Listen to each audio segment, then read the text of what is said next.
Уважаемые жители нашей республики, у каждого народа, будь он велик или мал, есть выдающиеся личности, которые, подобно Прометею, озаряют светом своего ума путь вперед, зовут людей к созиданию и лучшей доле. Их имена составляют честь и гордость нации, о них передаются из поколения в поколение немеркнущие легенды. Одной из значимых ролей политики установления взаимоотношений якутского народа с русским государством, а в дальнейшем усилении власти верхушки якутского общества сыграла династия Тыгына.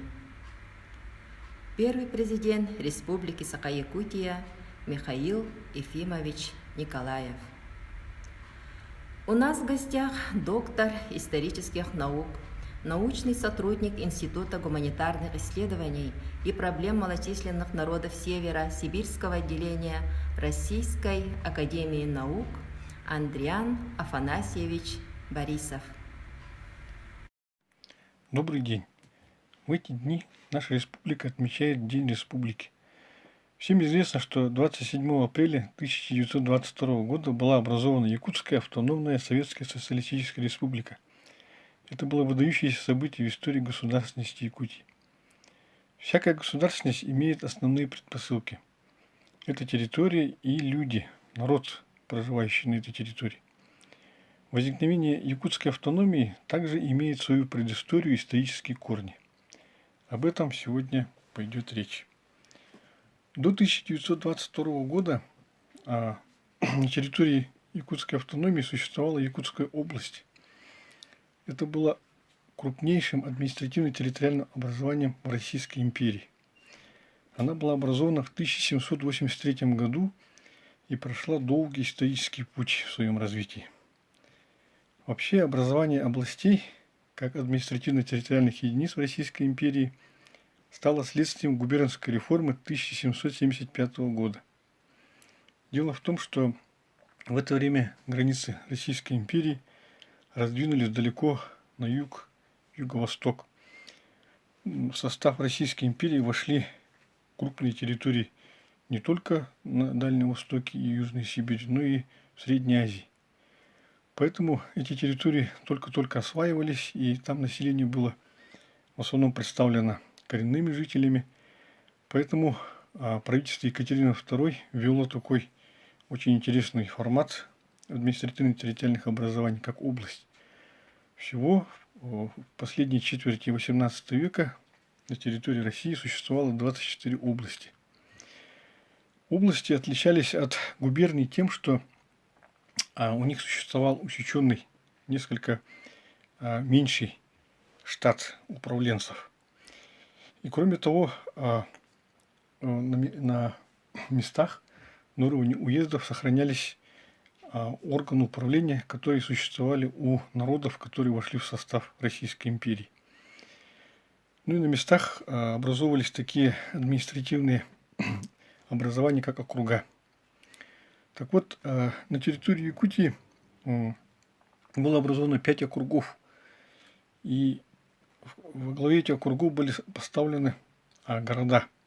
Вот надо сказать, что именно в этот период появились такие города в Якутии, которые сейчас являются крупнейшими населенными пунктами нашей республики. Это, например, Алекминский строк, бывший, который стал городом в этот период. Это Вилюйск, Среднеколымск, а также Зашиверск, тоже очень древний исторический город, но которого сейчас, правда, нет, но он также вошел в историю нашей Якутии.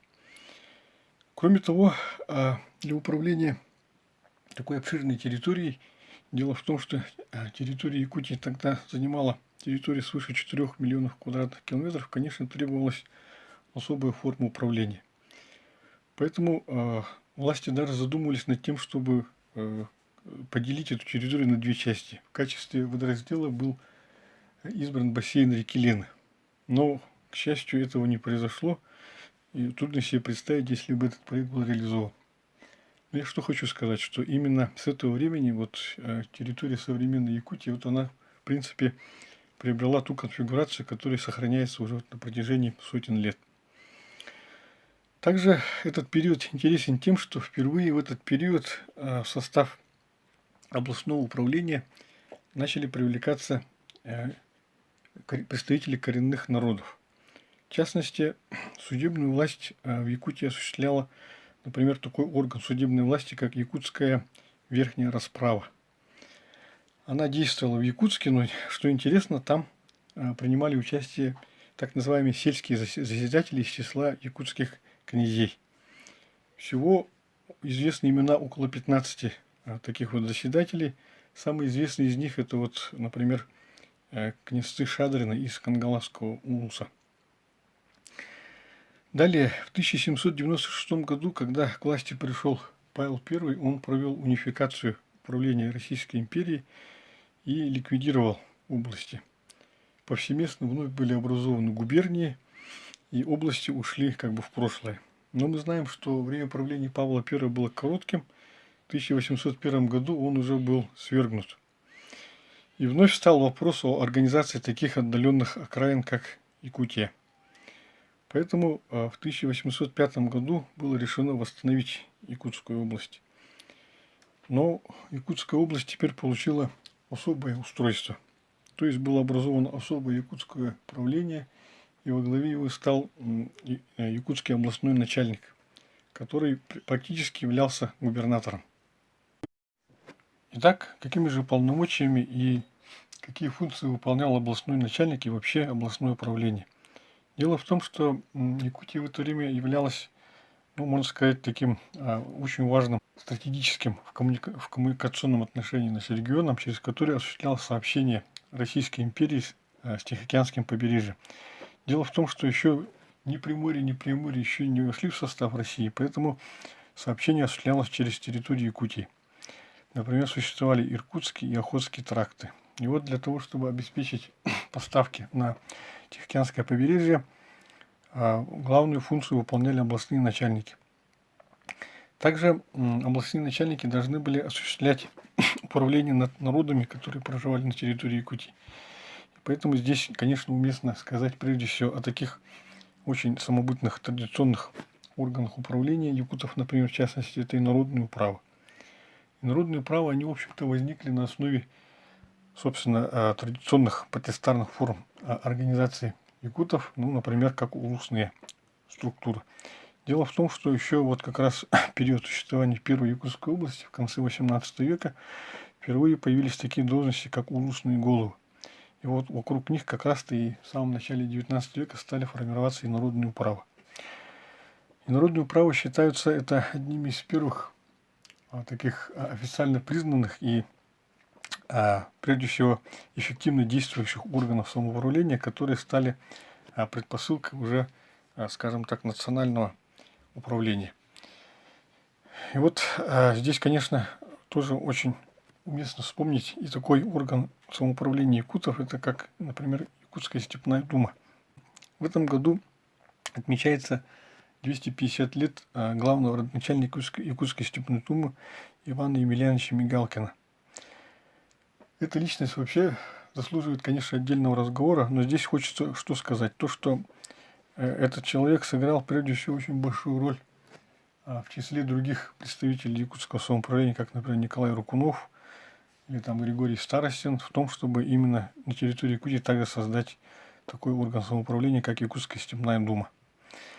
И вообще наши такие известные лидеры, в том числе, которые приняли активное участие в формировании якутской автономии в начале 20 века, в частности, Василий Никифоров или Калимнюр, как его якуты называют, они прежде всего апеллировали вот к этому органу самоуправления якутов, как Якутская степная дума. Они считали ее предшественницей всех вот начинаний, всего того, что произошло в конце 19-го, начале 20 века, вплоть до вот образования якутской автономии.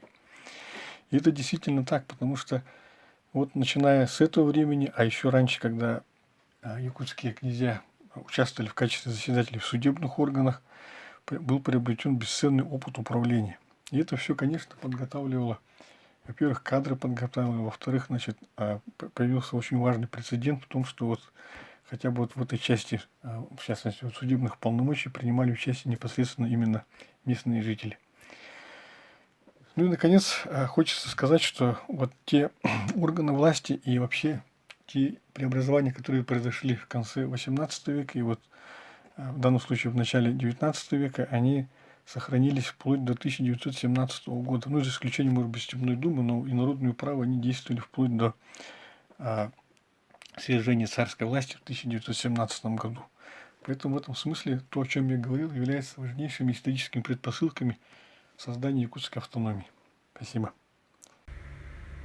Восстанавливая и оберегая в своей памяти имена и деяния этих славных людей, наш народ возрождает и обогащает свою духовную культуру, восстанавливает связь времен и поколений, делает правдивее свою историю.